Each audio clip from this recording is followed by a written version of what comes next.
নমস্কার বন্ধুরা, আজকের চালের একটা খুবই মুচমুচে খাস্তা টেস্টি একটা স্ন্যাক্স রেসিপি আমি আপনাদের সঙ্গে শেয়ার করতে চলেছি। আপনারা ভিডিওটি শেষ পর্যন্ত অবশ্যই থাকবেন আর অবশ্যই একবার বাড়িতে ট্রাই করে দেখবেন।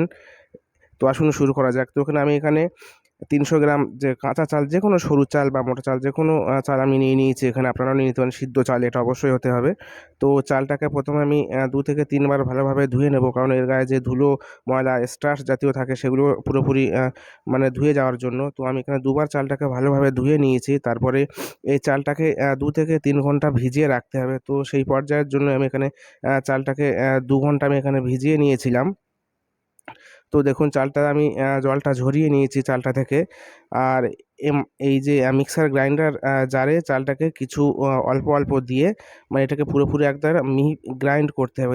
এইভাবে দেখুন এর যে গ্রাইন্ডটা করা হয়েছে এটা কতটা থিকনেস, মানে একটা ঘন ঘন ভাব হয়েছে। তো পুরোপুরি চালটা দিলে সেটা মানে একটু গ্রাইন্ড করতে অসুবিধা হয়ে যায়। তো এটা বারে বারে 2 থেকে 3 বার বা 4 বারে দিয়ে আপনাদের সুবিধা অনুযায়ী আপনারা একটা এরকম থিক একটা বেটার আপনারা অবশ্যই তৈরি করে নেবেন। দেখুন আমি যেমনভাবে নিয়েছি। আর এখানে আমি আলু নিয়ে নিয়েছি দুটো, অবশ্যই আলু দুটো সিদ্ধ আলু আমি এখানে নিয়ে নিয়েছি। এই আলুগুলো আমি এই ব্যাটারের সঙ্গে অবশ্যই ব্যবহার করব। তো কাঁচা আলু দিলে ওর মধ্যে জল থাকে, তো সিদ্ধ আলু আমি এখানে নিয়ে নিয়েছি। আর ওই তৈরি হয়ে যাওয়া ব্যাটারের মধ্যে আমি সিদ্ধ আলুগুলো দিয়ে দিয়েছি। দেখুন এ গ্রাইন্ডটা হয়ে যাওয়ার পরে একটা আরও এর গাঢ়ত্বটা একটা বেড়ে গেছে, মানে আলু যেহেতু একটা স্টার্চ থাকে। তো দেখুন আরও কত ঘন একটা ব্যাটার হয়ে গেছে, এবং আমি এটা অন্য একটা পাত্রে এটাকে ঢেলে নিচ্ছি।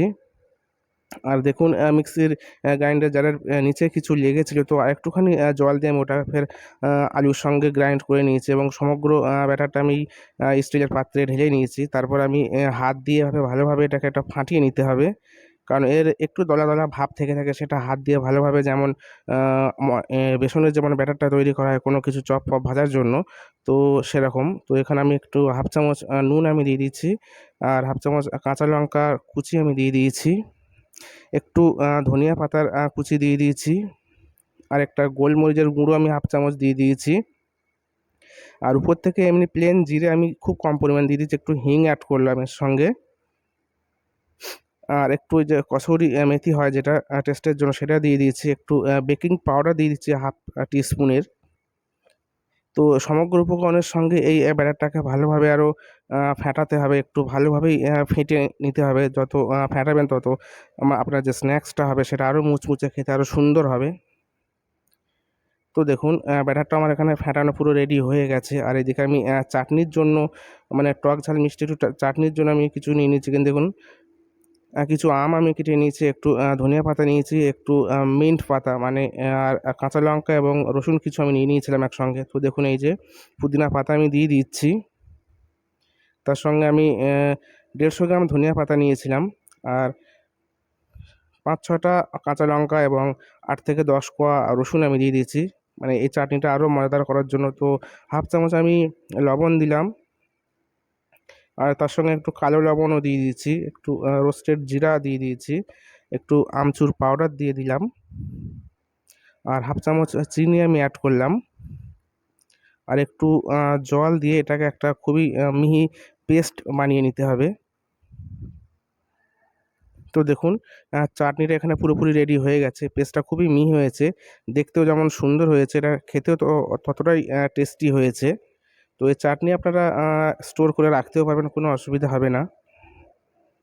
তো এদিকে তেল কড়াইতে গরম হয়ে গেছে। তো ঠিক যেমনভাবে তালের ফুলুরিগুলো করা হয় ছোট ছোট আকারে, তো এই ব্যাটার থেকেই ফুলুরির আকারে এগুলোকে আস্তে আস্তে ছাড়তে হবে তেলের উপরে। আর মিডিয়াম আঁচে এটাকে মানে একটু ভালোভাবে ভাজতে হবে। স্ন্যাক্স জাতীয় যে কোনো আইটেম মিডিয়াম আঁচে একটু সময় দিয়ে ভাজলে খেতে সুন্দর হয়। তো দেখুন কত সুন্দর এগুলো হয়ে গেছে সমস্ত মানে স্ন্যাক্সগুলো আমি এভাবে এভাবে ভেজে নেব। কালারটা খুবই দুর্দান্ত এসছে। তো দেখুন আমি একটা ভেঙে দেখাচ্ছি, এটা খুবই মুচমুচে এবং খেতে খুবই অসাধারণ। আপনারা অবশ্যই একবার ট্রাই করবেন। ভিডিও ভালো লাগলে অবশ্যই লাইক করবেন, শেয়ার করবেন, কমেন্ট করবেন, আর আমার চ্যানেলকে সাবস্ক্রাইব করে পাশে থাকবেন। ধন্যবাদ।